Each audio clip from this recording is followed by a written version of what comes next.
fabric stash. Quilter flying colors splash. Pins and patches, stories grow. Stitching secrets we all know. Patchwork of laughter sewn in time. A spool of joy on every line. We chat, we sew, we laugh, we thrive. Stephen and Walter, our life.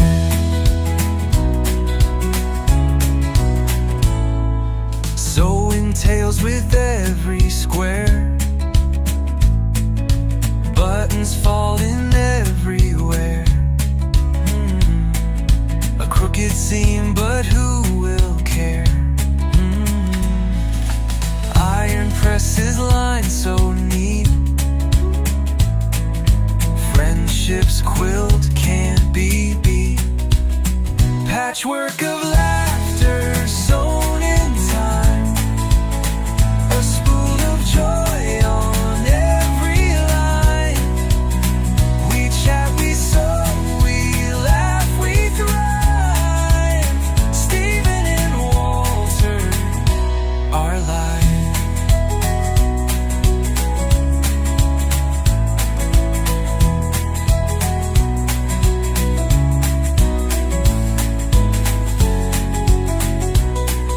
Sewing tales with every square. Buttons falling everywhere. A crooked seam, but who will care? Iron presses line so neat. Friendships quilt can't be beat. Patchwork of laughter sewn in time. A spool of joy on every line. We chat, we sew, we laugh, we thrive. Stephen and Walter, our life. Our life.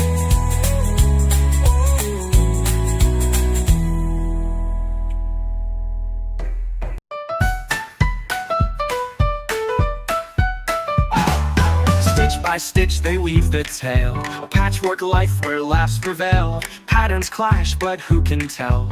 Quilted chaos suits us well. Stephen and Walter live on air. Threading humor, they don't care. Teaching, chatting, pulling strings. Life's a quilt of funny things.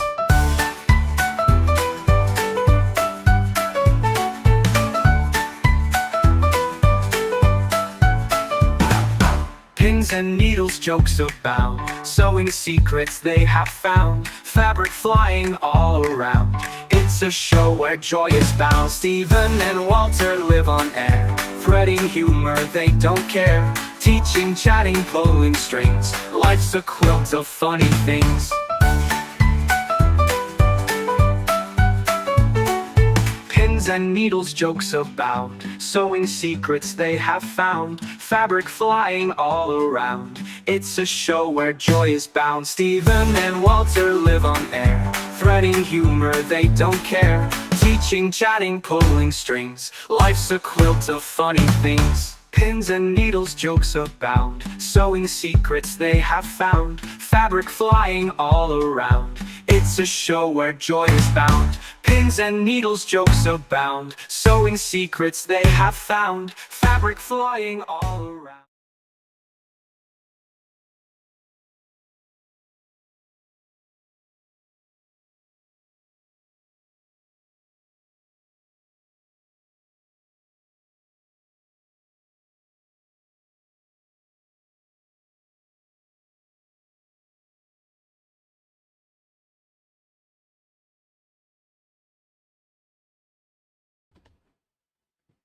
Hello, everybody, and welcome. What'd you say? Hello. Oh, did you say hello? Oh, weird. So I trust everybody can probably hear us okay and see us okay, and probably heard that little dingy dingy. And now the clock is going off. There's more clocks in this room that make sounds all over the place. But anyways, so let me see. Yep.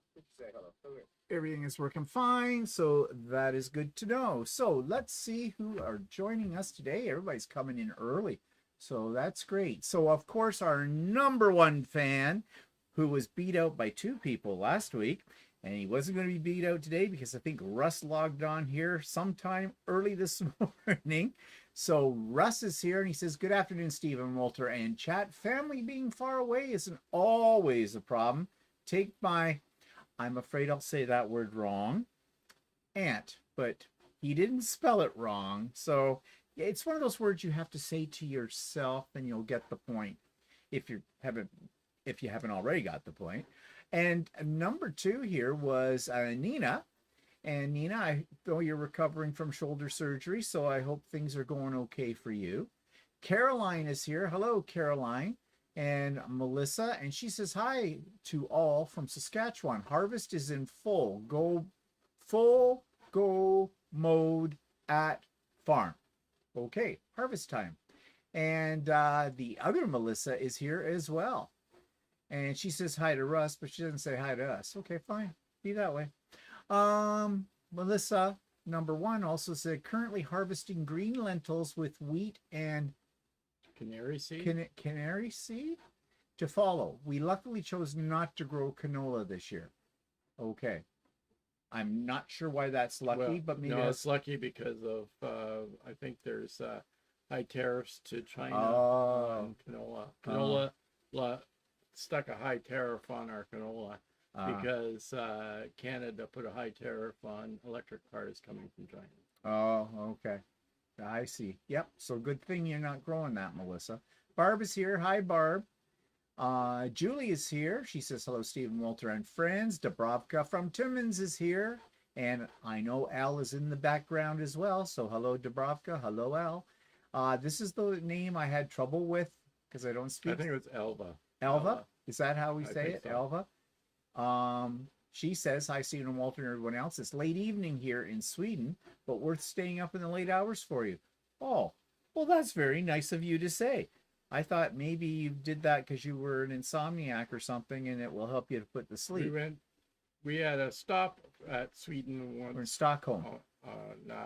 On a cruise that we were on. That was before they had the ABBA Museum. Yeah. Because you can bet that if they had the ABBA Museum when we had been there, I would have been at the ABBA Museum. And someday, maybe I will go.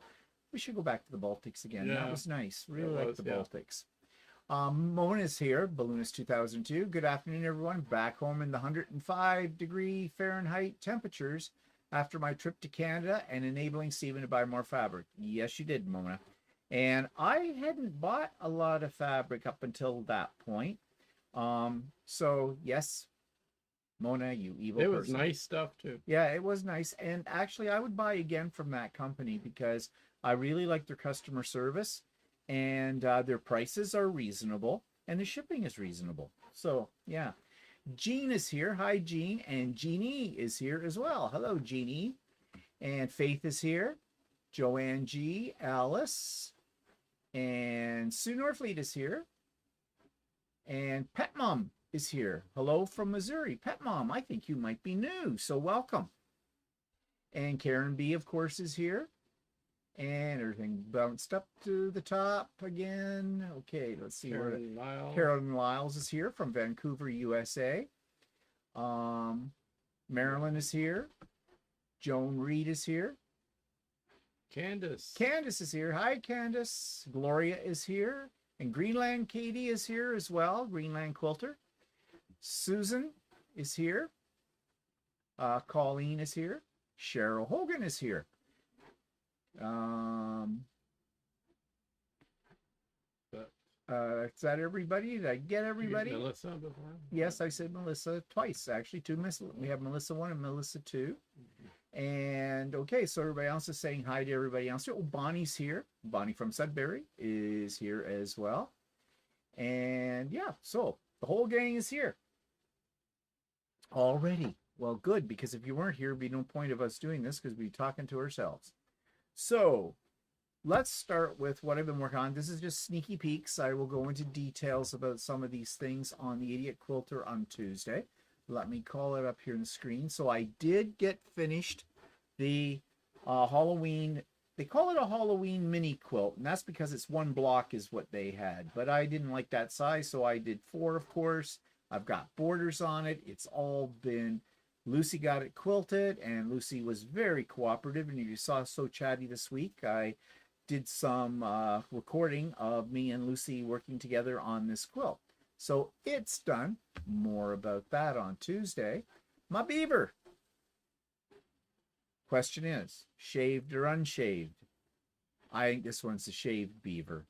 But yep, my Canadian beaver, that was an enabled project. I'll talk more about that on Tuesday as well, but I'm really happy with the way it turned out.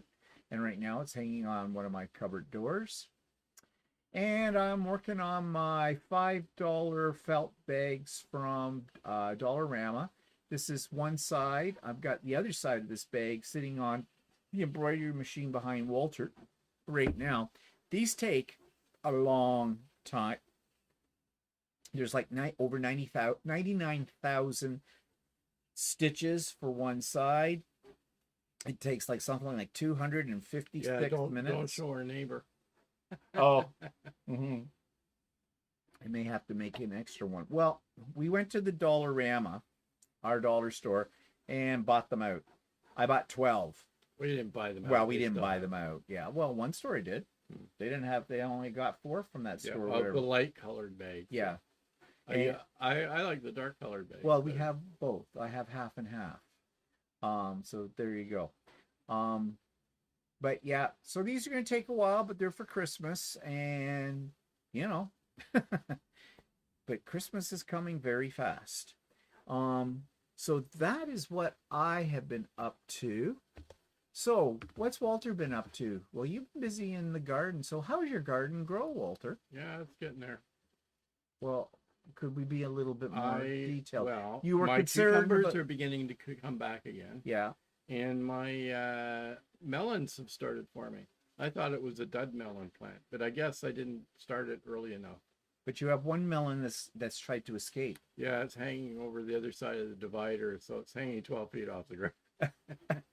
We have air melons. So Walter said he might have to make a sling for the melon. I suggested we just go over to the neighbors and ask if we can borrow a bra. But, you know. I don't know if that'll hang on there properly or not to full development. I've read somewhere about getting like a little net sling or something to... Like a net bag? Yeah, or something like that to hang over them in case they drop off. Don't we have a net bag in the fridge that has onions in it? Yeah, that's true. We use that. You could probably use that. Yeah, for it. So, yeah. I never thought of that. Low-hanging melons. I'd say right now they're about an A cup. But, you know, I don't have a lot of experience with that kind of thing, so I'm guessing. But, yeah, they're looking good. And the cucumbers, we might get a second crop of little smaller ones, I think. The jalapenos are doing really well. I think next week I'm going to pick some. Afraid the handles won't stand up, I think, on those bags that you got from the dollar store. I don't know. I think they look pretty secure. I worried about that too, Barb. They are very well stitched, and the felt that they've used in this is not thin. It is fairly thick, so they're very substantial. It depends on what you're carrying. Like, you're going to be carrying bowling balls in it? Or well, yeah, if you're carrying bowling balls, it might be a problem. But I think they'll be okay. Or rocks. Yeah, or rocks. Bag of rocks. Yeah, whatever. Let's see. A few more people came in. Dan is here. Hi, Dana. And Kathy is here. And Suzanne is here. And let's see. I saw, Melissa says, I used my felt dollar store bag to get groceries today, and it was fabulous. Okay, so there we go. We've had a tester for the bag's strength. So, yeah, this is the surprising thing about them, because they came from the dollar store. I mean, they weren't $1. They were $5 a piece, as I said. But they're well constructed. So... Yeah. The Dollarama used to be $1 a long time ago. Yeah. But over Now, the years it's crept up. it's Dollarama Plus now. Yeah. But it's actually, they have a lot of really good stuff in there. So Yeah, Gloria said too, she was thinking you could use an onion bag. We were talking about Yeah. that. So yeah, I think that might work. But you have to rub see. that, I think there's still one in there. Yeah. Well, you pulled out an onion the other day. It was Yeah. sprouting, wasn't it? Yeah. Well, there's a hole in it, but I mean, it's, Well, yeah. Well, whatever. yeah, but I can attach a couple of string or Yeah, or handles something about it. Or we might even have a. I don't know if I have a net bag around here. Actually, I think we have. I think I have some of those net bags you use for laundry. Oh yeah, yeah. Well, But I've got paint straining bags too. Oh, okay. We'll see. Oh, the inappropriate quilter is Zara. Zaza. The Zaza. inappropriate quilter. The inappropriate. Ooh. Ooh. Do tell. Why are you inappropriate, quilter? You're our kind of people. But you're here and welcome. Yeah, so the garden's doing really well. And on tomorrow on my vlog, I've got some detailed pictures to show you. I think it's getting time for me to mix up my pickled jalapeno combination. I made this last year. It was really easy. And I put jalapenos and red and green peppers from the garden. And I sliced up really thin pieces of carrot. And I put in some onion. And I pickled it. And I made about 4 small jars of this stuff. Actually, we're on our last jar right now. And it's very tasty. And it's fairly potent too in terms of heat. Do you like it? Yeah, it's good. Yeah, it's good. I like to throw it in the salads I make too. It's a little surprise when you bite into that. But you can serve it on a cracker, slip it on a Ritz, whatever. And of course, it's delicious. You take a Ritz, a little spray cheese, and a dollop of my pickled peppers, wonderful appetizers, fit for a queen or queens, whichever, in there. So that's what we have been up to. We also went for a very extensive walk this afternoon, and I recorded it, and that's what's going to be on So Chatty next week. We're going to take you for a walk in the neighborhood and beyond, and talk about, some of the sights of our area. But that's next Friday on So Chatty, along with other things as well. And thank you for those of you that have been making some suggestions for topics for So Chatty. We could use some more, but we've got some good ideas. In fact, I think it might have been Russ who suggested we revisit some of the things we did a long time ago and do possibly updates on those topics or whatever, and maybe, what we have learned since we talked about certain things, because, things change and you get more of a knowledge about it. So definitely a great suggestion. And we had several other really great suggestions too, but we can always use more. The more the merrier. Okay. Zaza says, I love making chutney with extra fruit and veg. I have never made, I suppose this is a form of chutney, but it's not, it's more pickled than chutney's got sort of a jammy texture to it or whatever. I have never made chutney. My mother years ago, well, she called it chow chow. I think that's what my grandmother called it or whatever, but it was basically a type of chili sauce chutney kind of thing. I should look up a recipe and see. I should maybe give that a try. We haven't yet tried to make, this came from a viewer suggestion. Heidi actually mentioned it to us about making our own flavored vinegar, which is kind of an interesting idea. I'm just not sure. Well, I guess you'd use them maybe for making salad dressing. Yeah. Might be other things you can use them for too. Yeah. And flavored oil. I've always wanted to try making a flavored oil, especially lemon, because I love lemon oil with certain things, and it is actually not easy to find in our grocery stores. And when you do find it, it is expensive for a tiny bottle. Well, oil itself tends to be expensive. Yeah, true. But anyway, so lots of possibilities here. We should have planted lemongrass. Didn't we do that one year? And we never used it. Yeah, I did, I think. Mm-hmm. Apparently it's good to get keep bugs away.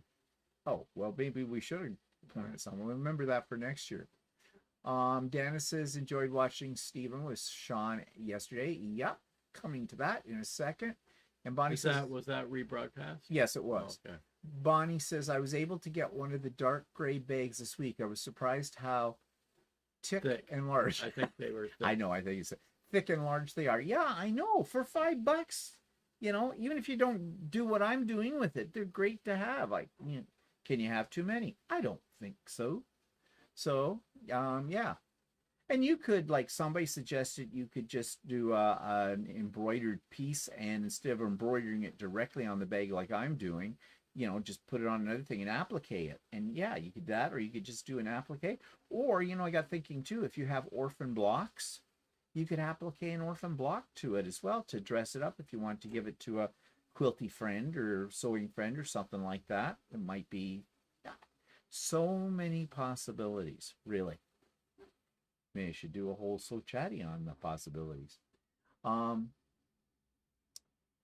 Zaza says raspberry vinegar is really good. I like flavored vinegars and oils, great for salad dressing. Yeah.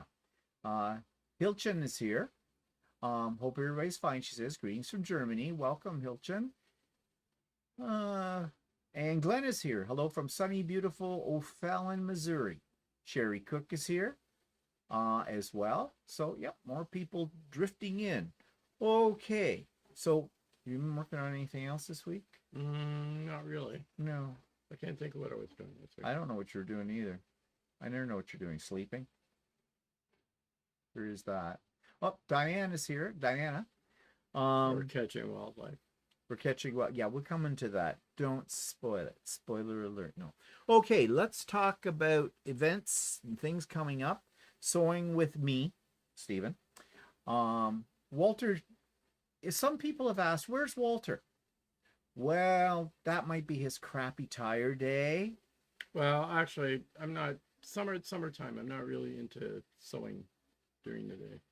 Oh, what are you into during the day? Well, I tire. got to do stuff around the house, like cut the lawn and do all Yes, kinds you of do. stuff that you don't do.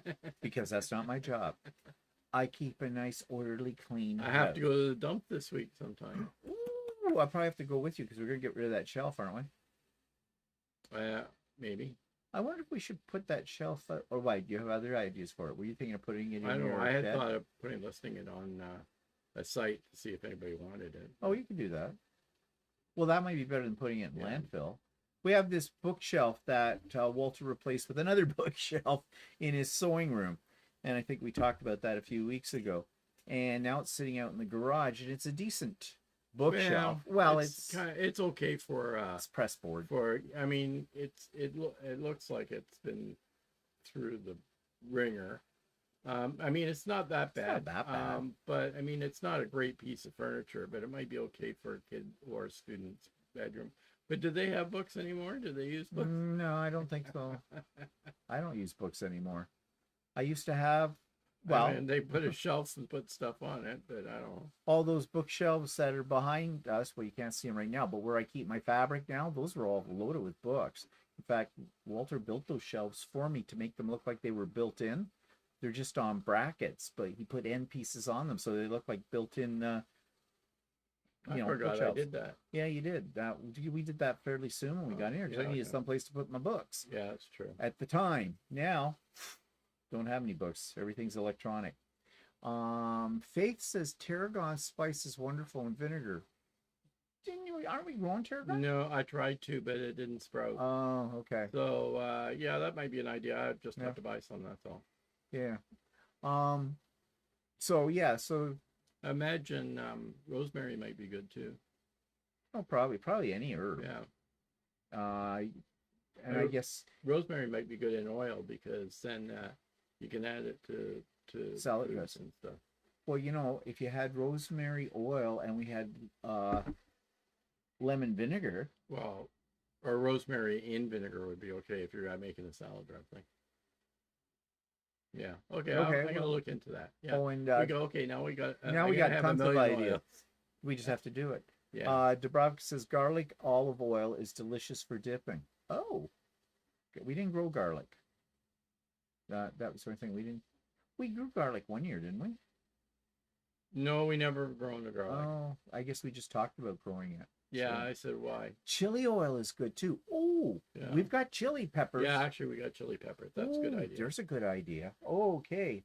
Thanks for the I'll ideas, look this guys. up. Mm-hmm. Well, I think you get oil and you get chili and you Yeah. let them soak. I don't know. Oh, Zaza says garlic oil doesn't keep too well, though. Oh, Yeah. okay. Okay. Okay, well, thanks for the suggestion. So, as I said, Sewing with Stephen every Wednesday, 9 a.m. Eastern Time start. We end at 4 p.m. Eastern Time. All are welcome. Come and go as you please. Work on whatever. It's fun. You never been to one. We love new people. We just devour you. No, we don't. We're a very friendly group. So Sometimes. all the time. Don't listen to Walter. He's a shit disturber today. Okay. Pop-up Sew Day coming up next Saturday. Yes, it is the Labor Day weekend. I did a quickie little survey with the people that were on the sewing on Wednesday, and they said they had nothing better to do. So Pop-up Sew Day this coming Saturday. Well, I mean, we don't need plans. It's Labor Day. Big deal. I mean, Labor Day used to be the worst day of the year for me. Labor Day weekend. Sorry, not the actual Labor Day. It'll be August 30th, which is the Saturday, next Saturday. I used to hate Labor Day. Well, I didn't hate it. It was just that, summer was over, was back to school, and everything that brought, and I never ever slept on Labor Day night because going back the next day, all these things going through your head. It was kind of exciting. First day of school or so is always exciting, even for teachers as well. But the novelty wears off really quick. By the next weekend, you're going, oh my God, how many weeks till summer? How many weeks until the first holiday, actually, is what used to be for us. Kids too, I guess. But anyways, don't worry about that anymore. That's for sure. So we're going to have the Pop-Up Sew Day. And yeah, I hope many of you can join us for that. It's always a good time. So I already mentioned about Show Chatty this past week. I did a video of me setting up Lucey and working on her, with her. You don't work on her. You don't work around her. You work with Lucey and you work very calmly and quietly and praise her every other line of stitching. Oh, you're a good girl. You did that so well. You're beautiful, because you talk nasty to her and she will screw up your quilt. Somebody's complaining about the volume. It could be the way I'm talking. I tend to talk not too loud. Yeah, let me just check here on my monitor. Line of stitching. Oh, you're a good girl. You did that so well. Nope. You're beautiful. Volume is fine, Janet, from our end. And where am I talking?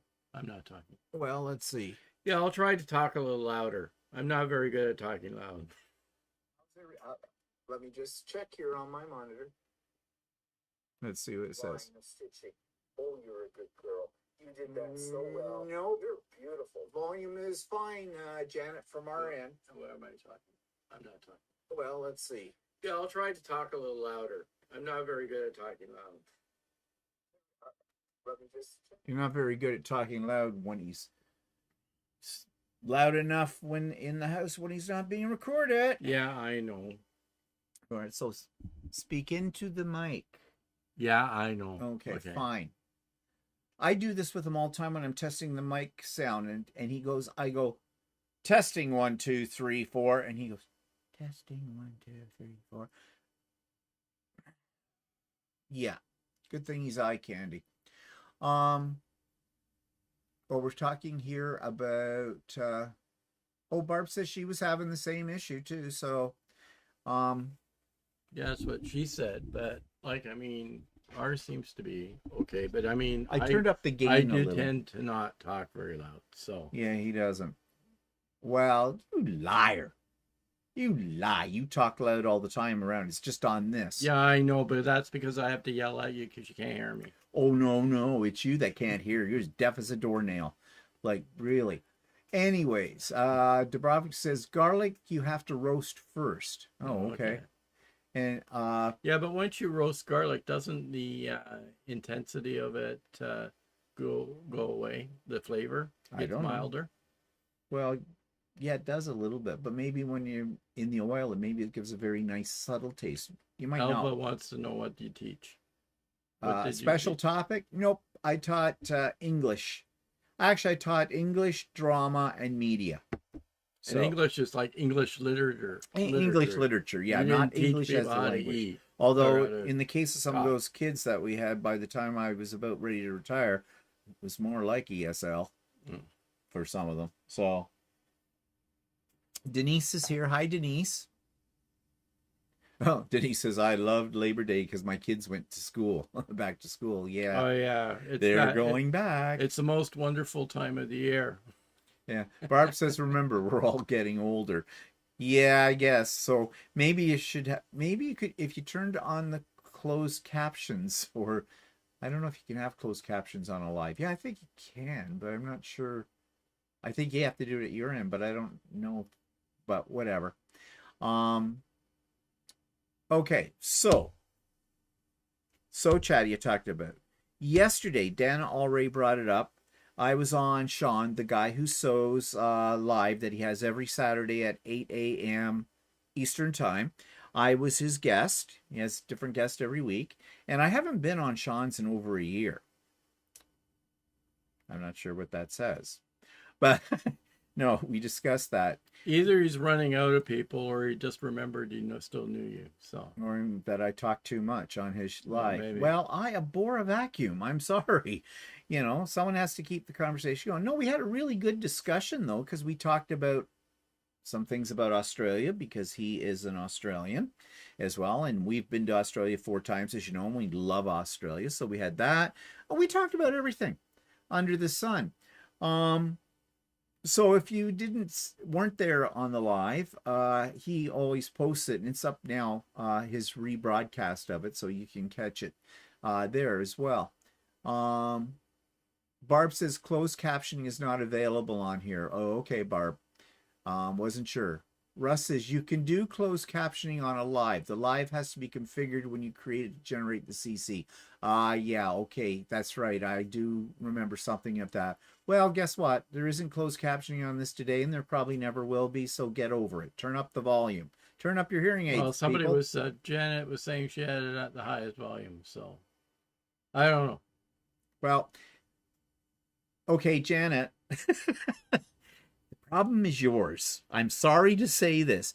On computers or whatever you're listening to, there is ways that you can increase the volume, but not necessarily by holding down the volume button or whatever it is. Sometimes if you're on a computer or whatever, it's kind of tricky. And well, we're not a technical show. So anyways, yeah, that's the best I can do for you. I'll try and talk louder. Yeah. Cheryl says, I hated Labor Day because the teachers came back and were very needy. I was a school secretary. Okay, Cheryl, I want to tell you something about school secretaries. Love them a lot. They are the core of the administration. Without a school secretary, you're lost for sure. But there's a love-hate relationship between teachers and school secretaries. School secretaries have a tendency sometimes, sorry, this is going to be insulting, to think that they are gods. And they're not.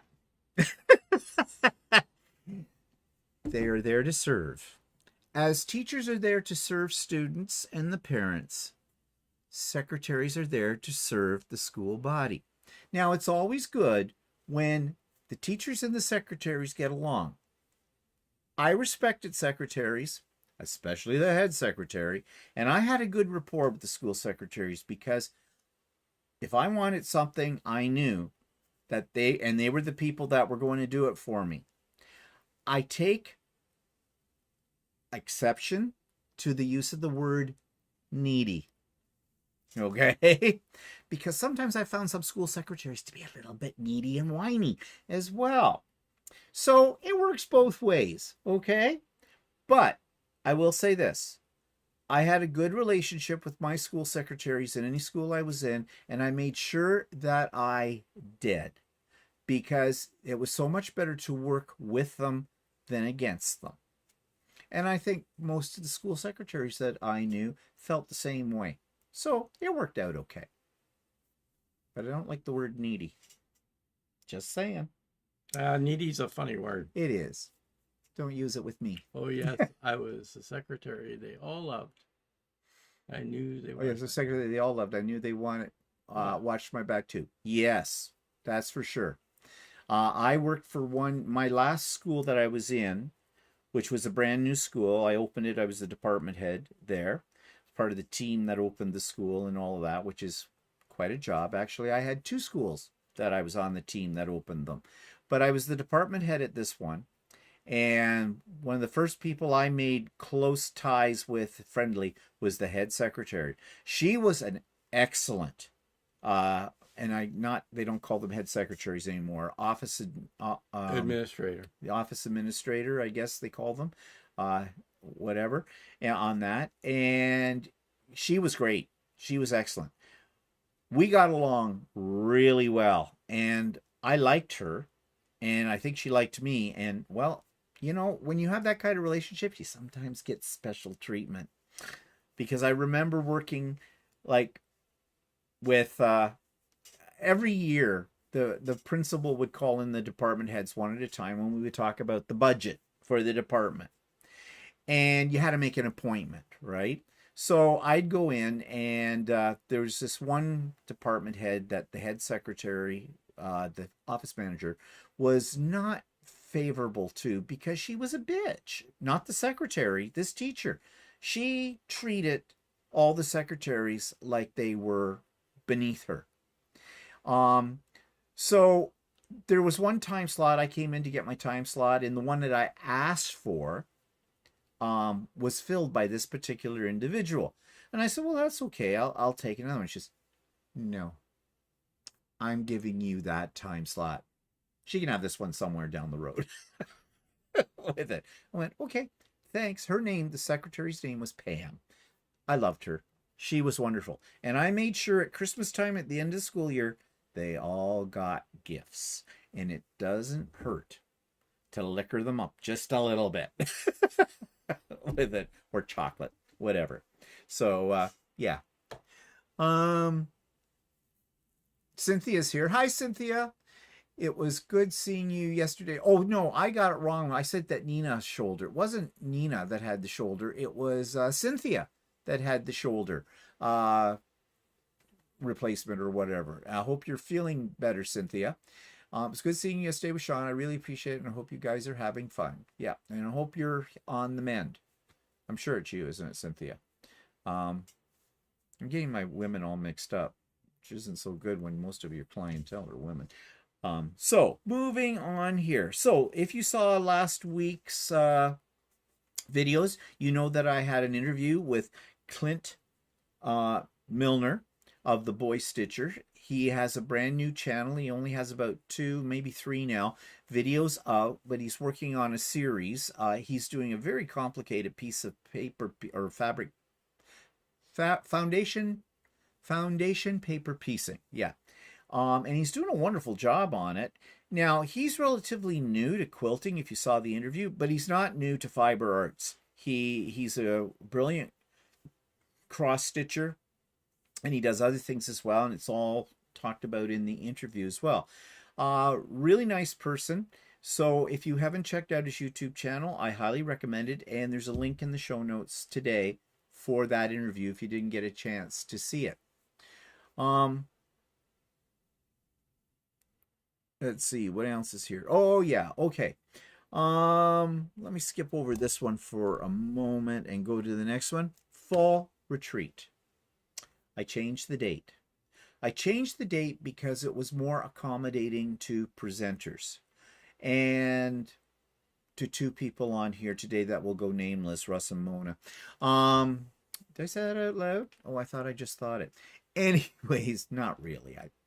October 25th is the date. Now, originally it was a week before. I have now placed it for sure October the 25th, Saturday, October the 25th. Did I mention it's on Saturday, October the 25th for that? So, details on how to register for it. It is a free event, absolutely free, but you do have to register because I have a limited number of spots because I do it on Zoom. It is not a YouTube live and it is not recorded, but it is done by Zoom, with Zoom, and I can only handle about 95 people on Zoom. I usually have a waiting list. So the best way to make it fair is you have to register.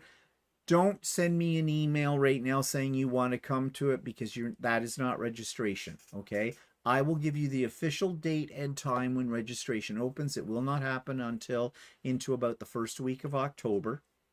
But I will give you all that information in latter half of September as well. So, but one thing I can tell you is I now have finalized my presenters, and I'm really excited about who I'm having to present.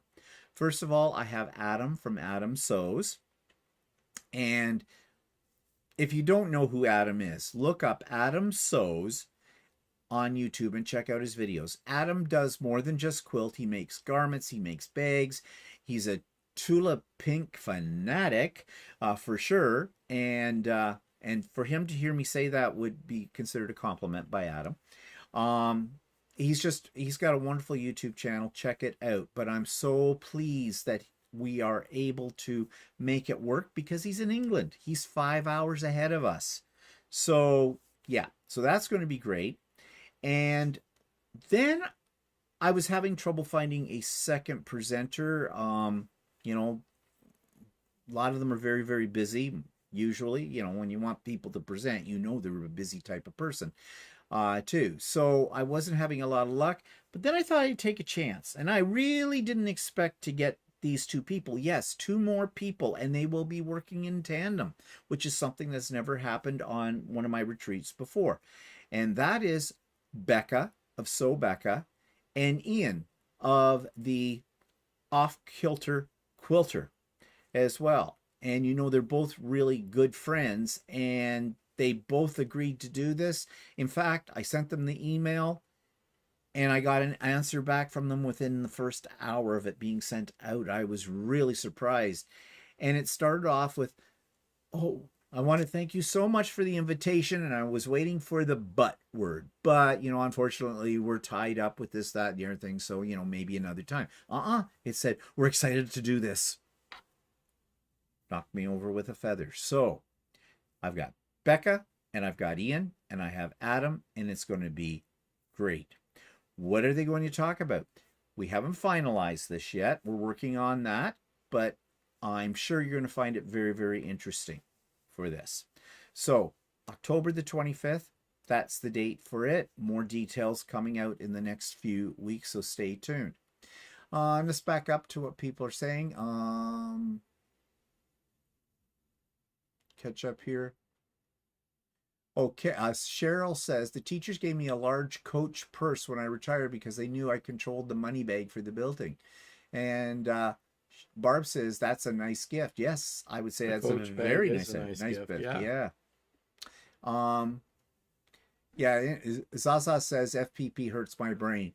Yes, I'm up the same thought on that one. However, Clint is very good at his tutorials. They're very clear. They're well organized, well recorded, your video and sound and everything. So, you know, if you thought about trying it again, you might want to check out his videos first, because he kind of takes the mystery out of it.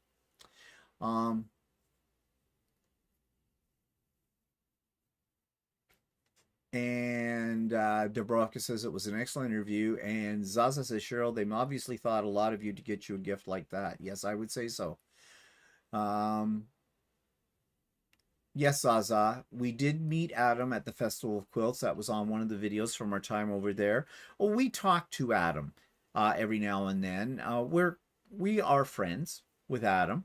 And actually, Adam was as genuine in person as he is when you see him on his channel. Yeah. He is exactly the same. And you know, maybe that you're wondering why we would say such a thing, is that some YouTube presenters put on a persona on their channel, what you see, and when you meet them in real life, they're sometimes the exact opposite of that. But not Adam. Adam is very genuine with it. He's a really nice guy. We spent about an hour and a half with him over coffee talking about all kinds of things.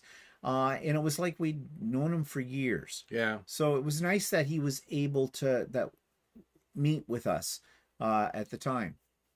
And that's when I sprung it on him. Would you come to my retreat? Now, I've actually had Adam on one of my retreats, one of my earlier retreats before. So that was a few years ago.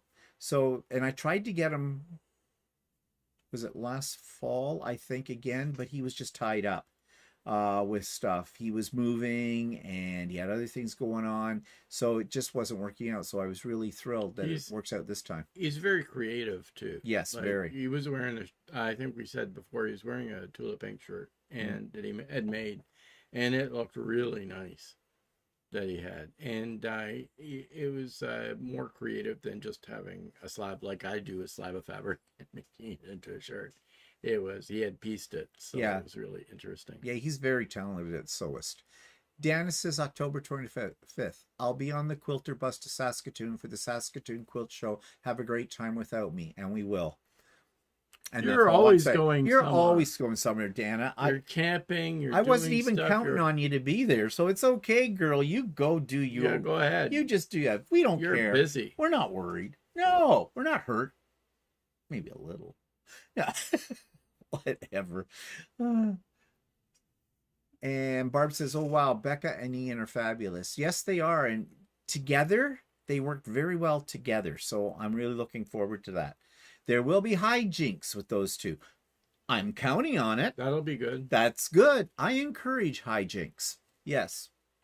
Whoever he is. I don't know. So that's that. Okay. This is a little more for YouTube creators, but, you know, it's good for other people to take this into consideration. I'm going to show you something here on the screen that I received, was it Friday evening? Or was it yesterday? No, it was Friday night. I got this in my email from YouTube. New notification has shared a private video with you on YouTube. Creator under investigation by new notification. Okay, there was, you could click on this and there was a video. And the video was about a 3-minute video with this guy looking very professional in front of a microphone, saying that there were strikes against my YouTube channel and that it was going to be taken down. And if this was an error, there was a link for me to click. Okay, it is a scam. I didn't click on it. At all. It's a phishing scam. It's a phishing scam because what they want you to do is you click on the link, then you'd probably have to give them your user information, your ID stuff, and your password, and then they have it. And then they can wreak havoc on your channel. And I did some research, and yep, this is a pretty common scam out there targeted to YouTube creators. And there are some things here that I want to point out to. Now, you may not be a YouTube creator, but things when you get emails that make your heart go pitter-patter real fast. First thing is, take a breath. Then take a look at the wording. You notice up here, it looks very official. It's got the YouTube insignia and the whole bit, but it's the first 2 words in the first line. New notification has shared a private video with you on YouTube. New notification is not a person. What it should read would be better. There is a new notification. To see this, press here or whatever. New notification has shared a private video. That puts your hair on edge, right? Then below, creator under investigation. First of all, it just says creator. It doesn't say me. But then creator by new notification sounds like it's a person. Yeah. So if you read this very quickly, you might miss those details and panic and click on things you shouldn't click on. And below they've got the fine print that YouTube often has and different things on their web. But they don't usually send you this kind of notification. There are things called strikes that happen against you. If you violate copyright with music, for example, and if you continue to do it, there will be a strike. And I think you get a total of 3 strikes, and there's different criterion for strikes. And then they threaten to take down your channel. The YouTube people do. To date, I don't have any strikes against me. And usually it has to be something very, very severe that you're violating for that. If it's a question of you violated copyright on a piece of music you put in, they have a facility that allows you to go in and remove it without removing the video and that. I've had a few of those because I usually, if I stay away from putting music on a video, but sometimes you get background music, like if you're in a store or something like that, and you're not even paying attention to it, but it picks it up. And so that can cause a problem. But as I said, YouTube has a facility where you can easily remove that without removing the video, and they don't put a strike against you for that. So yeah, this doesn't say what it is. They're phishing, they're looking for my information to get onto my YouTube channel and steal it, basically. And they do this a lot. And some people they get. But I looked them up on the internet, and yeah, there's videos. There's even videos about this on YouTube as well. But for a moment, your heart races, you know? Because as YouTube creators, we put a lot of work into our channels. And to have somebody come in and, you know, threaten to take it down, well, that's devastating. So, but you just have to be calm, breathe. And that's the way it should be for any time you get something that, you know, your gut will tell you, like, this is kind of weird. Stop, breathe, read carefully. Do not click on anything, because that's what they're doing. And with AI right now, it's becoming a major problem, because AI is being used to create really convincing scams. So yeah. Just looking here at comments. Adam has made, Zaza says, has made bags for the Tula Pink and shirts for Kay Fassett and Brandon. Yes, he has. Yes, And he was talking to us about the fact that he had made, actually, we saw Kay Fassett in our hotel, and I saw he was wearing a shirt made out of his fabric. Out of his fabric. And then later, Adam said to us that he had made shirts for them that they were wearing. You're doing it again. What? You're talking down here. Okay. Yeah. Okay. Project. Sorry. Yeah. All right. Project. They had he had made shirts for them. So we knew about that as well. And Pat's here. Hi, Pat. So yeah, he is a brilliant sewist. There's no two ways about it. And he has a shop as well, and he has links to that shop, but I think it's just adamsews.com. And you go on that, and if you want to buy some of his creations, he has them there. So yeah, I'm really happy he's going to be a presenter on October 25th. So one thing we didn't talk about when we talked about our trip, I think we talked about it on one of our videos during the trip, but not in a lot of detail. And you know that when we were in London, Walter got us tickets to, they call it ABBA Voyager. And ABBA Voyage. Oh, ABBA Voyage. And so what it is it's supposed to, I thought what it was, because the way they worded it was they actually had ABBA avatars that were holograms on stage. I thought we talked about this last week or something. Did we talk about it last week? So, yeah. Is it a repeat? Oh, yeah. Okay, sorry if this is a repeat. Well, we'll talk briefly about it. Well, anyways, it wasn't.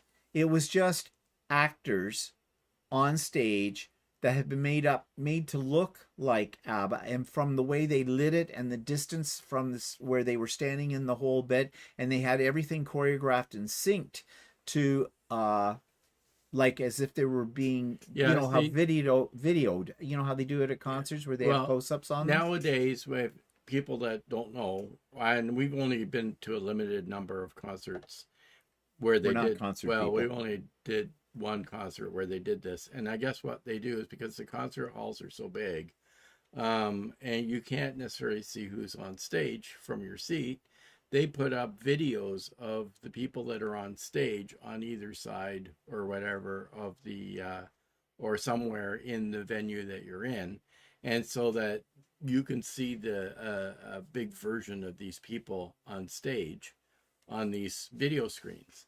And that's what they did.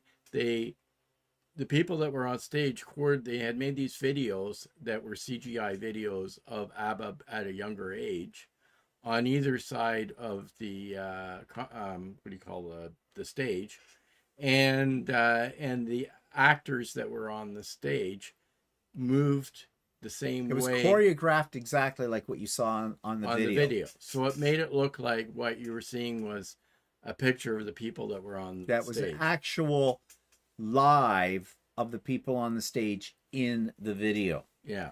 And I thought they were holograms from where we were sitting. Well, they made you believe that it was a 3D holographic type event, but it isn't. It isn't. No. It's like a play that they put on stage with actors on it, and then they've got these videos that coordinate with the movements that were on stage. Yeah. And Zaza thought the same thing. She says, this sounds a bit disappointing. It is. And what was a good thing, Walter didn't get us the most expensive tickets. I mean, they have a live band on the stage with backup singers that you see, right? And then they also have a really good light show in there. Yeah. They've got all these lights that they've got that come on for each of the songs, which is kind of nice. And then they've got, but then partly through the concert, they've got filler videos. Yeah. And they're just like a cartoon that doesn't represent anything about ABBA, and then they play an ABBA song at it. Yeah, as a soundtrack to it. That was like, you look and go, what's this? Why are you doing this? As Walter said, it was kind of like filler. Would I wouldn't recommend it. I wouldn't say to somebody, well, no, that's not true. It was entertaining. It was... You have to take it as a stage play. Yeah. Basically. It isn't holograms. It's entertaining enough if you're an ABBA fan, and I am. So, in that way, I wasn't disappointed, but I was disappointed because it wasn't the technology that I thought that they were going to use, because I was really interested in that with it. And I'm glad we didn't buy the most expensive tickets. Yeah, and also because of where we were sitting, because I investigated it quite a bit as to where we would be sitting if we would have a decent view of the stage and everything else. And it was like it's a semicircle, the seating arrangement. We are on the edge on the one side, closer to the stage, but at an angle. And actually, it was actually good seats. Yeah, I thought. I'm glad I didn't pay the extra money, because it would worked out that the seats that we had still worked out to was costing me about $150 a ticket for those seats. And no, $150, so about $300 for the two tickets, right? And the seats the most expensive seats would have cost us $800 for two tickets. Yeah. And I don't think it would have been better. Wouldn't have been worth $800 for the tickets. So no. So like I said, if you happen to be in London and you're thinking about going to this, don't buy the most expensive tickets, and just beware that what you're getting is a stage production. Play with video that's CGI sort of thing. Yeah. I mean, is it worth going to? Well, if you're an ABBA fan, to a point, yeah, but yeah. Oh, Donnell's here. Hi, Donnell. Dubrovka says, saw ABBA Mamma Mia in Toronto. Yeah, we saw it twice with it. I loved it. I absolutely loved it. And I've watched the movie as well, and I think they even did a decent job of the movie with it. So, yeah, it was good. Oh, Yeah, the other thing was that the selection of songs that Yeah. they used a few that were not not that are as more popular. popular. And maybe what they were trying to do, I thought later, capture, like when you go to a concert and they release a new song Yeah, or something, but it didn't really work, I thought. no, with it. I mean, they had the classics, Dancing Queen, of course, Waterloo.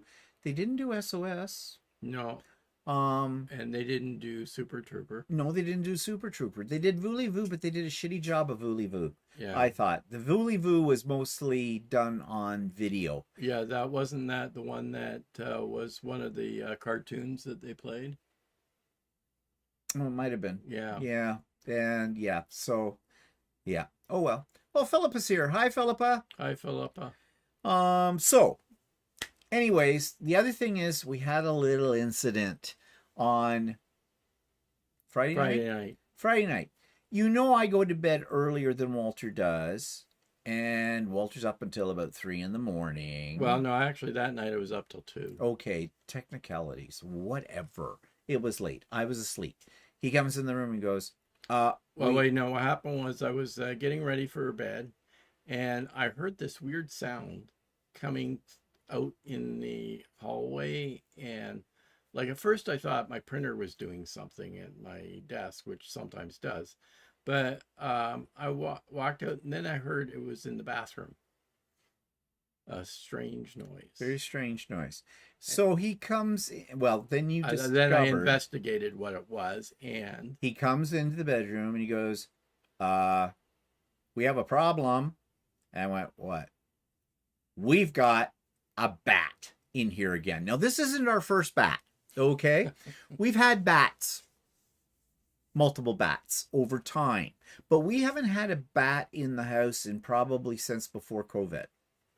And, first of all, we know how to get rid of them, how to get them out of your house. It's very simple. A bat does not want to be in your house. And the bats we're talking about are little guys. They're little brown bats. They eat insects. They are actually protected in our province as well. You're not supposed to kill. You're not supposed to kill a bat. They won't attack human beings. They want to be far away from you.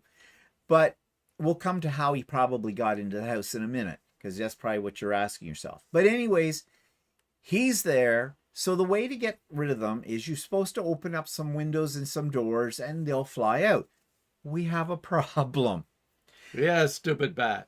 Well, not only stupid bat, but we have a problem with the house in the fact that, well, you tell them about the situation with the windows. Well, the new windows that we got, a lot of the ones in the bedrooms are double sliders, so there's a screen that goes all the way across them. So I have to pull the windows out and pull the screen out, be able to open the window.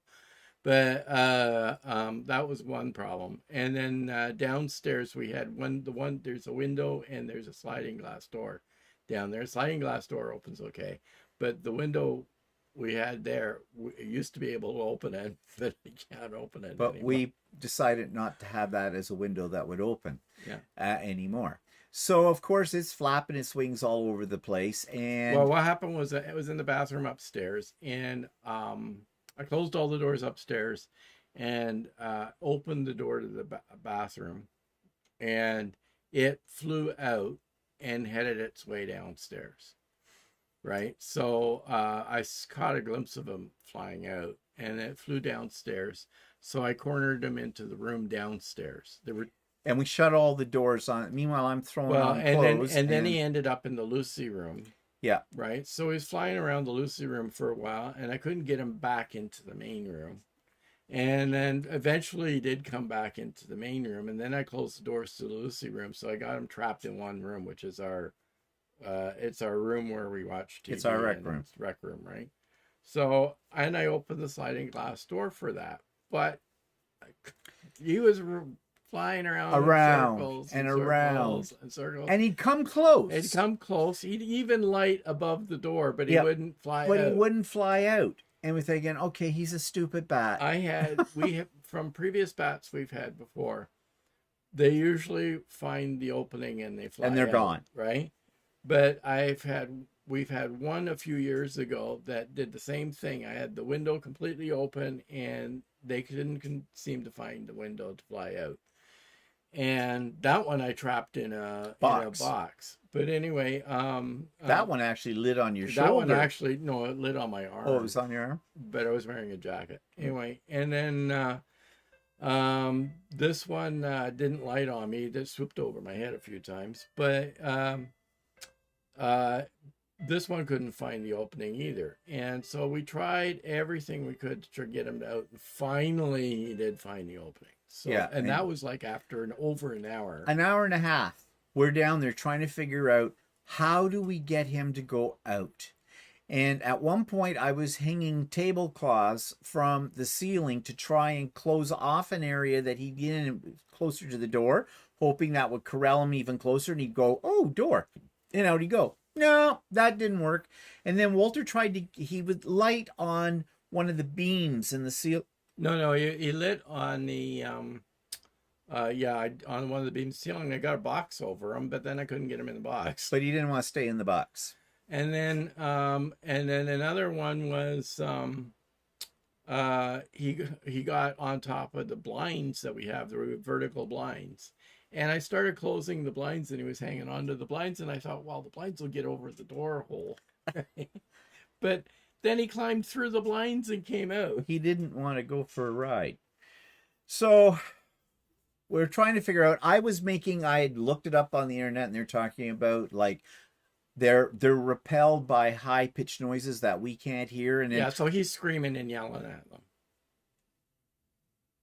Well, it shocked him once. Yeah. I clapped my hands like shut up, and but he didn't go to the door. And then there was this thing. It was on YouTube. It was supposed to be a high-pitched sound that they didn't like. Yeah, so I've got this playing. I can't hear it. But I don't think he cared either. Wasn't it? Because it wasn't bugging him. But he finally went out, and we got rid of them. Well, anyways, now you're going to ask, well, how do you get in the house in the first place? Okay. Bats are sneaky. And they're fast. Really, really fast. And they're tiny.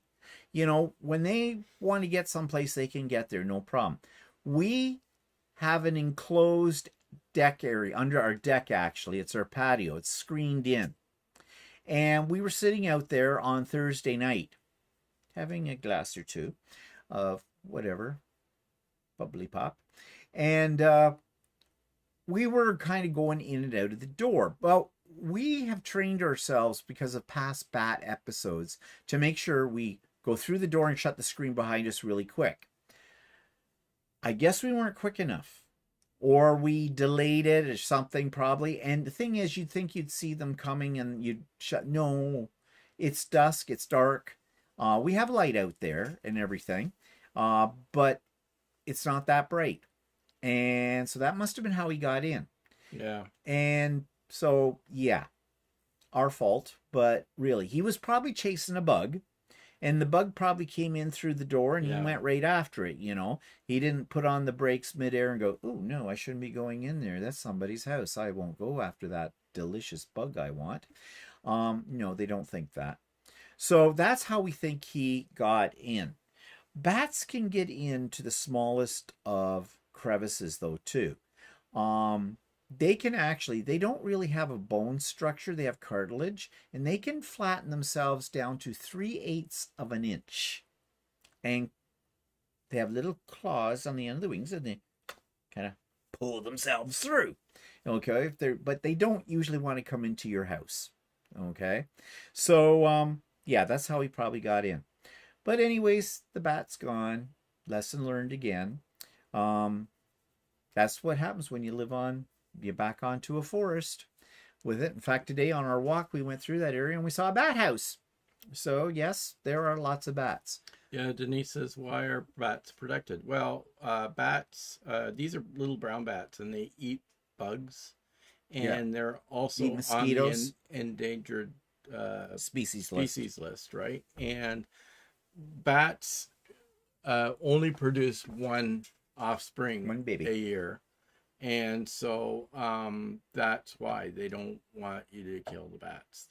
Bats are important for bug, you know, to get rid of the bugs and stuff. And So they do provide a service for us. Yes. And, you know, they don't want to hurt you. They're not after you or anything. They're as petrified of you as you are of them. And they just want out. But this was a stupid one. He didn't get out. I think he was a little one because he didn't look as big as some of No, the bats. he we've might had have been before. this year's baby. I don't Yeah. know with that. So, um, yes. And I mean, except for bat, one that we had previously, lighting on me, I think see the bats get tired of They get flying tired. after a while. This right? guy was getting really exhausted, so then he'd hang on the ceiling. Yeah. You know, they flatten out. They don't hang. It's kind of amazing how they can do it, but he just boom, Yeah. like someone had licked him like a suction cup and just stuck him there. Yeah. So Inez says my son has a cabin in the woods, so he installed 2 owls on the steps. So far, no more bats. Okay, when I was doing research about this, that never came up about using those owls. I know some people put those out to discourage certain birds or things coming in. I've never read about it doing it with bats, but maybe it works. Well, if you haven't We'll have had, to take a look for if that. he hasn't had any bats, then something's working. Gloria says, I fell asleep in my chair one evening and woke up to a bat climbing up my arm. I screamed and he left. I don't know where he went. Whoa, that's unusual. That, I don't think I would like, that would be scary. Well, it depends. Were you in the house or were you outside? Yeah. That's a good Actually, I'm question. not particularly scared of them either, especially the ones here. But they're not that kind of like coochie under the chin. No, kind I'm of not thing. scared. I mean, I wouldn't want them as a pet. But I mean, they don't bother me. And like when they were flying around in the house, it's a little unnerving, but it's not. I wasn't worried about it. So Yeah, actually, and Zaza says bats are protected in the UK too. If they move into your attic, you can't get rid of them. Yeah, I was reading about stuff like that and getting rid of bats in your attic. And not easy because they're supposed to be, they don't like the scent of eucalyptus or some other things or mint or whatever. Well, they get used. They get used to it and they just move away from it. And because of modern homes, the way that they air is circulated, that doesn't last very long anyways. There are some kind of, they're not traps, but if you know where they're getting in from, you can put this like cage thing over that and they'll let the bat go out, but it can't get back in. It's a one-way door kind of a thing. But it depends on how they're getting into your house too. So I'm pretty sure we don't have bats in the attic. I hope. But I haven't been up there for a while. We did install the bat light. Because you see underneath our deck where our patio area is, we thought at one time with some of the bats we had that possibly there was a family nesting under there, and you can't see them. They just in the daytime, they're just folded right up and they go in the deepest, darkest corner and they get right into crevices too. And so you don't know they're necessarily there.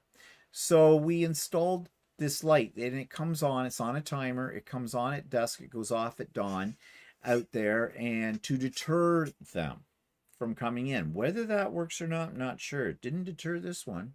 Why it was under there or came in, if that's how it got in.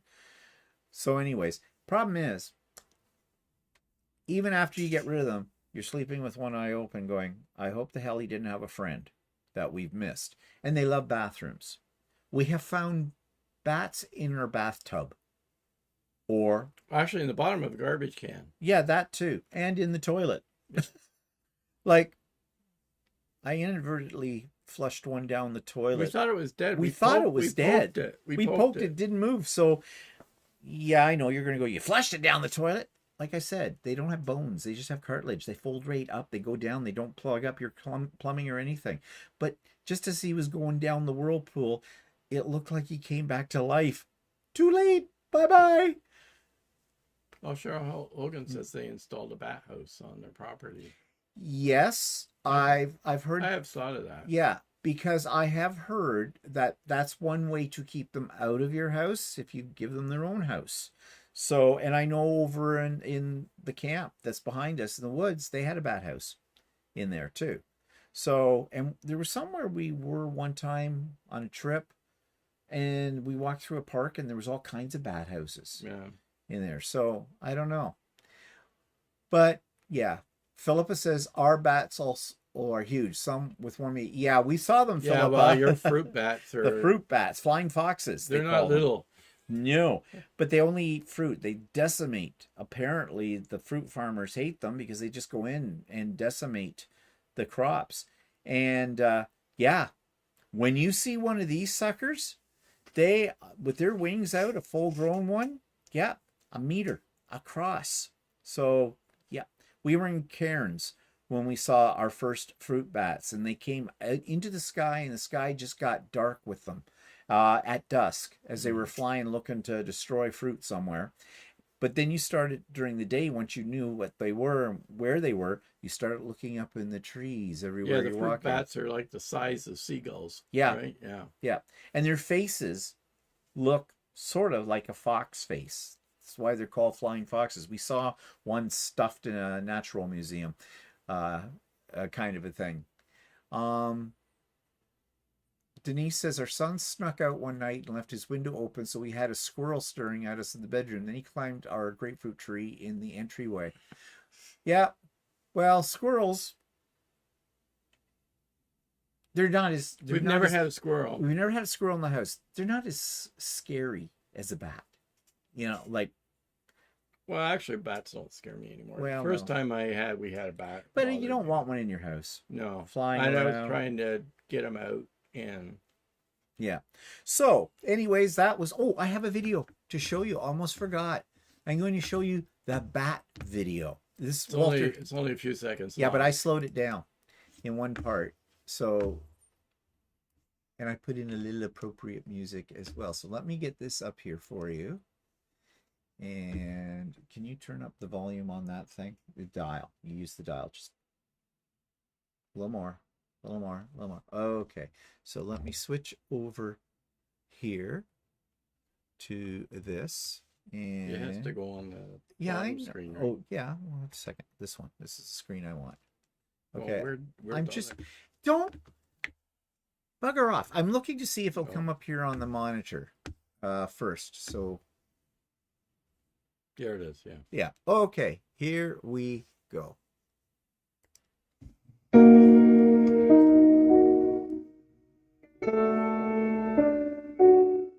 Oh.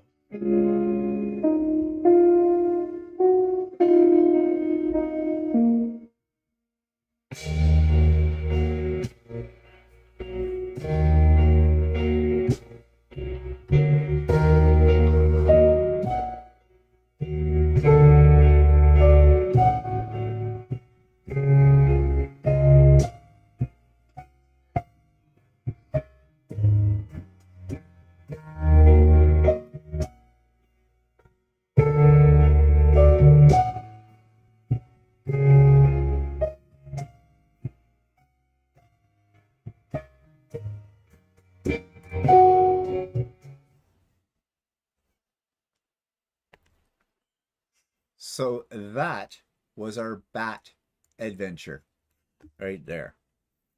Okay. So we were going to talk about stuff about family being far away and problems with it. So we'll do abbreviated part of this one. And the reason this was generated, or our idea for generating this, was my brother came for a visit. My brother lives out in BC, and his wife, my sister-in-law, came last Sunday after our live here for a visit.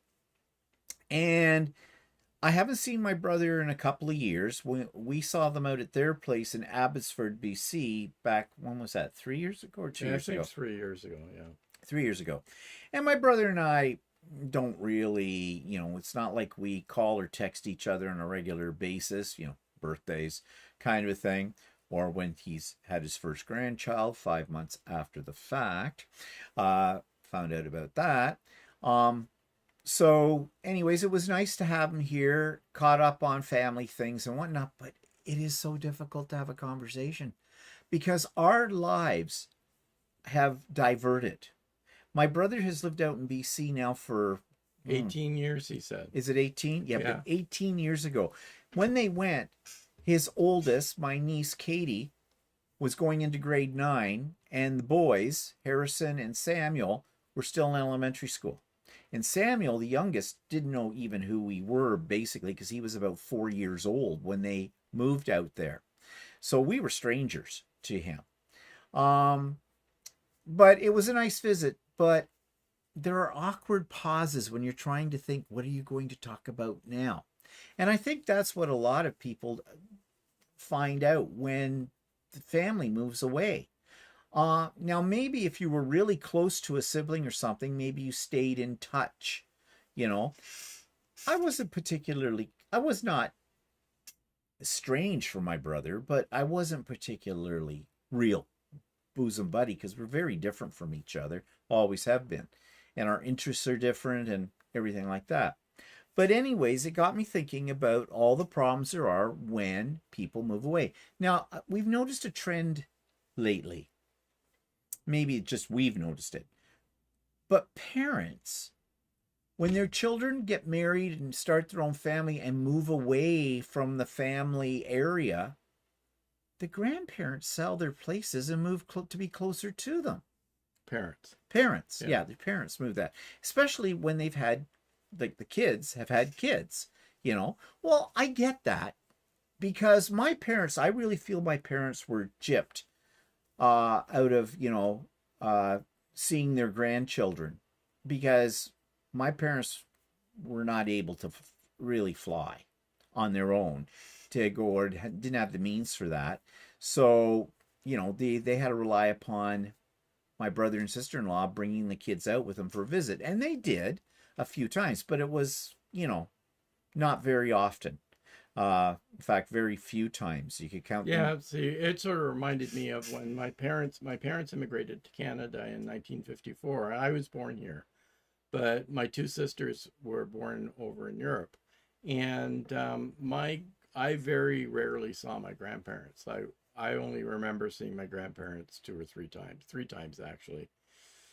And in my when I was growing up before they passed away. And so I wasn't like the other kids that I went to school with that saw their grandparents all the time. I never got to see my grandparents, and I very rarely saw my cousins. So that even when I went to Europe this year, when I went to the Netherlands this year, some people asked me, well, are you going to look up some relatives? And I said, well, I've never really ever known them very long. They're like strangers to you. They're like strangers to me. So why bother trying to reunite now?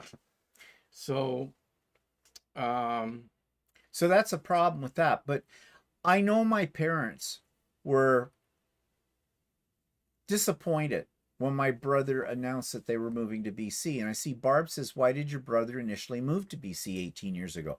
He went there for work. He got a really good position with BC Hydro at the time.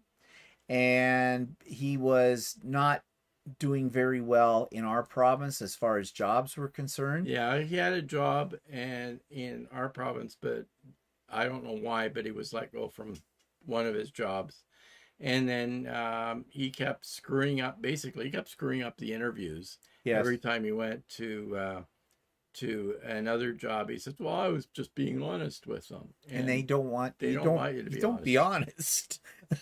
No. Wait until you get the job. He wasn't selling himself very well for the job. But anyways, he got this other one. It was a good opportunity for them. So off they went with the kids. There's one of those stupid little bugs that come in. Plus there was, they went for their honeymoon out to BC years before and fell in love with BC, fell in love with mountains and all other stuff. So in the back of their minds, they said, oh, we'd like to move out here. So the opportunity came up and they did. But of course, well, my parents never had great interactions again with their grandchildren. And grandparents are important. I had great relationship with my grandparents in that I saw them all the time. And, you know, I absolutely love my grandmother Bland, my father's mother. Well, I love them all, but I mean, my grandmother Bland, she was a character, and she was, you know, I hate to say it, but she was my favorite grandmother. My mother's mother was a little bit more prim and proper, we'll say, and not as much fun, but as my grandmother Bland. But, you know, that was a good part of my growing up. I mean, that's something that Walter missed out on because of you know, the distance and the whole bit. And it's something that my nephews and niece have missed out on as well. And not just my side of the family, but my sister-in-law's side of the family too, because they're all out here. Yeah, I know. Like when I heard that they were moving to BC, I felt bad because I knew how the families would get estranged from people that moved far away. So I mean, there are modern ways now to keep in contact, but at the time when they moved out there 18 years ago, we didn't have like Zoom, and I mean there was FaceTime, I guess. I'm not even sure. well, we did. There was an app, Skype. Skype or something. We Yeah. were using Skype to contact them, and that. But even then, that wasn't still the same as being in the same room with them. somebody. You know, that kind of thing. And for my parents, that technology, unless we set it up for them, that was, you know, they weren't able to use it readily for it. So, you know, that wasn't good. And I mean, the cost. I know my parents would have loved to have been able to have gone out there and visit them or have them come more often out here, but they had to fly. And your parents weren't used to flying. No, and well, they couldn't afford it either. Yeah. I mean, a flight to Vancouver out to British Columbia from Ontario is what did it cost us the last time we did that? Well, it wasn't that bad, but I mean, it was still like about several $100s. At 600, I think it cost. Well, it's more than that now, but yeah, it'd be at the about time. 1,000 return right Yeah. now. But that isn't just it. His parents had never flown anywhere. They would have period. been So lost. They would have been lost trying. We to get would have there. had to gone with them. Yeah, so That would have been the only way, and well, we just weren't in a position where we could. So that was kind of sad. With that, so you know, there's the cost then of what happens. and his parents were not very well off either in No. their later years. They made some poor financial decisions in their life, and couldn't really afford to do things like that. No. So, yeah. But then you have when there's a family crisis or a situation that takes place. Well, whoever is closest physically to whoever, in this case, a crisis with my parents, it falls on the people closest to them. And that can create resentment in the family. For example, my father was going downhill physically and mentally. He had dementia. I had to get him into a nursing home. That is a story on its own. I think we've touched on it many times before. It was a horrible time in their life and in my life, our life as well, as we were trying to work with them. And people who are looking after aging parents know what this is like. My sister was here and she was a help, but my brother was not. And in fact, I was trying to keep my brother abreast of everything that was going. I was sending him emails on a regular basis at the beginning of all of that. I wasn't getting answers back for whatever reason. I still don't know. And we got weird answers back. Oh, Yeah. well, maybe he should. One of them was on some health kick, and they said, well, maybe that he shouldn't be eating like red meat or something like that. You know, whatever. You know, that was as close as that. Well, their hands were tied. I am not criticizing them for this, although it might sound it, and I'm not resentful for this. I was for a while, but I'm not anymore, because the reality was they were 5,000 kilometers away. They just couldn't hop onto their private Learjet and get here. And even if they could have, what were they going to do? Because we didn't know what we were going to do. Like, I mean, they came here once when your dad, it was his 75th birthday, and we had the celebration here. Yep. And then your father was having trouble walking. He had a walker. And your brother kept supposedly trying to help your father, but he didn't know what to do. He didn't know what to do. And my father needed to go to the bathroom at one point in there. And my brother was trying to help him up into the walker and my father just turned around and says, no, get Stephen. I said to Craig, let me look after this. I know how this works. Which probably made my brother feel bad because, you know, he was seeing firsthand what we were going through with that. But again, what could he do? He wasn't living here. So you have that problem, and it's going to fall on one person's shoulders or two people's shoulders that are there at the time. Other ones were away, out of sight, out of mind. And your family, your parents went through that kind of thing too, a certain resentment from their siblings, didn't they? Yeah, they did. Like, I mean, my parents,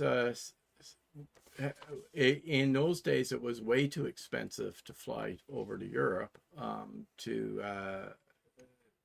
help out. So my parents made as many trips as they could while their families aged. But then my parents said, well, if they pass away, you're going to have to send us a message because we're not coming over because that's too expensive to fly all the way out there for a death, right? So they resented that because it fell on their shoulders to do all of the funeral stuff and everything.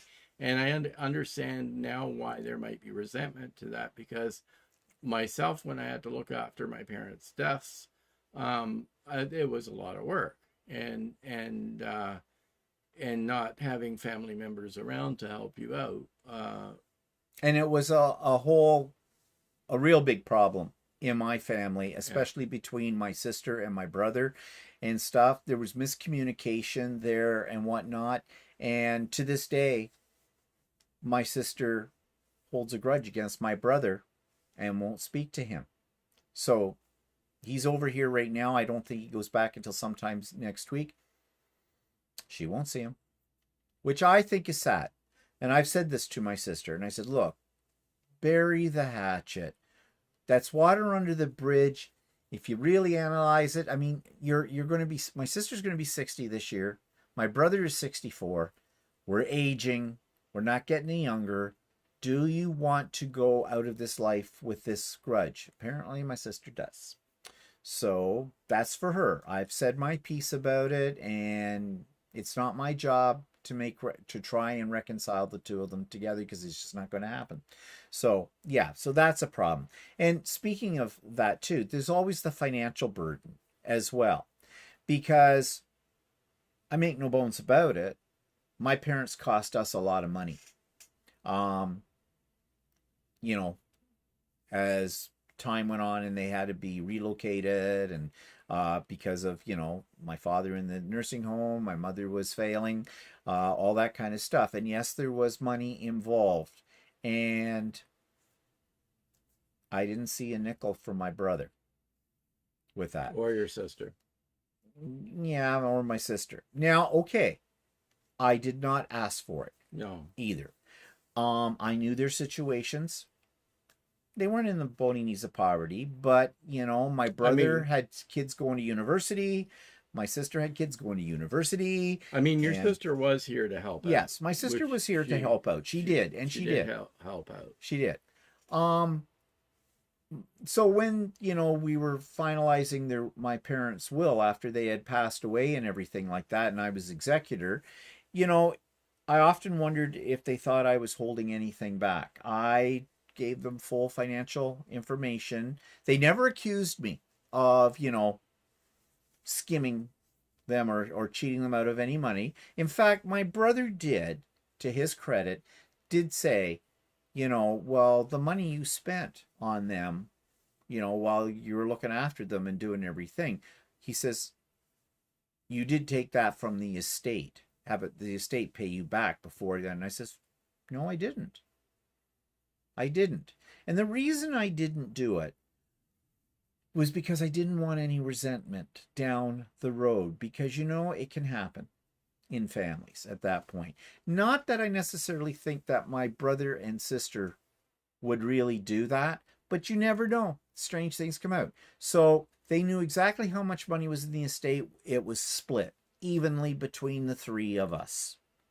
And so, yeah, and the documentation is all there for it. Not that they've ever questioned that, but, you know, but this is the problem you have when people move away. So maybe these parents of grown children that say they up and move closer to their kids so they can be with their grandchildren and whatnot with their family, maybe that isn't such a crazy idea. I don't know. It's not going to happen to us for obvious reasons, but maybe that's Yeah, but what happens if the grandparents move closer to their kids and their kids move away again? Well, that could happen because there might be another reason why your children move away. Like I know somebody that, or I was friends with somebody that moved closer to their kids, and then they found out during the moving process that their kids weren't too happy about them. Yeah. So, sometimes Barb says maybe they moved away, meaning my brother, 5,000 kilometers away so they wouldn't have to deal with aging parents down the line. I don't know if they But I thought don't that think far, they thought that. No. that far ahead. No. And I don't think they necessarily thought that far ahead, because a lot of people think they're going to live forever, right? So, they may have tried to move away because of maybe they felt there was some family issues with either one of their families. Not necessarily your brother with your family, but maybe with Her other family, families. with my sister-in-law's family. And there might have been that, but I don't even think that they necessarily thought No, that I don't think either. that was. They thought, well, okay, we're only like 4 hours away or 5-hour flight away. It'll be easy for us to come back and stuff like that, and then what happens is their lives establish at the other location. Like your brother is now, he works there, he has his life there, his kids are there. The kids won't necessarily, if they were to move back here, kids won't necessarily move back. And they wouldn't know anybody. Yeah, exactly. So they've established their life over there. So, and my niece, their oldest, she's married now and has a child of her own. That's their phone. That's their home. Yeah. Out there. So yeah, it is what it is. But the reason too that when they were here, when my brother and sister-in-law were here last Sunday, and that a lot of things I had put to the back of my mind a lot of things I didn't want to remember about that time when I was dealing with my parents and all that kind of came to the surface. And I have to say that I didn't say anything to them, but also what came to the surface was a little bit of resentment as well. But I had to keep telling myself, I had to use my logical brain, such as it is, and say, but wait, they didn't know that was going on. The circumstances were, just the way it is. It's water under the bridge. But, if I was to be something, if I was to allow that to fester or something, then I'd be in the same situation as my sister is, and I don't want to be in that situation at all. It was nice to see my brother.